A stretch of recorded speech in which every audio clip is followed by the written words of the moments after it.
आज केला उडदाच्या डाळीचा दहीवडा. तर पावशेर उडदाची डाळ घेऊन त्यात मूठभर तांदूळ टाकले का की वडा चिकट होणार नाही म्हणून, आणि 2 पाण्याने स्वच्छ धुवून तिसऱ्या पाण्यात भिजू घातली 2 तास. 2 तासानंतर डाळ पाण्यातून काढली आणि थोडंसं पाणी टाकून वाटून घेतली मिक्सरला. हिरवी मिरची चिरून टाकली बारीक, कोथिंबीर बारीक चिरून टाकली, चवीपुरतं मीठ टाकलं आणि मिक्स करून घेतलं. थोडं मिक्स केल्यानंतर थोडा बेकिंग सोडा टाकून पुन्हा मिक्स करून घेतलं. तेल तापायला ठेवलं. तेल एकदम कडक गरम झालं आणि जितक्या साईजचे वडे करायचे ते साईजचे वडा हातावर पीठ घेऊन मधनं होल पाडून असं मंद आचेवर 7 ते 8 मिनटं वडे तळून घेतले. एका भांड्यात साधं पाणी घेतलं आणि तळलेले वडे त्यात सोडून दिले. जास्त वेळ भिजवायचे नाही, फक्त खालीवर करायचे आणि वडे पाण्यातून काढून 2 हाताच्या तळ हाताच्या साह्याने त्याला मधनं पिळून घ्यायचं. त्यातलं जितकं तेल आहे ते बाहेर काढून टाकायचं.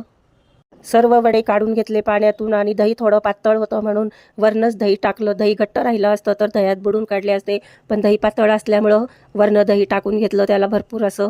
आणि लाल मिरची पावडर थोडी थोडी प्रत्येक वड्यावर टाकून घेतली. वरनं बारीक कोथिंबीर चिरून वड्यांवरती टाकून घेतली.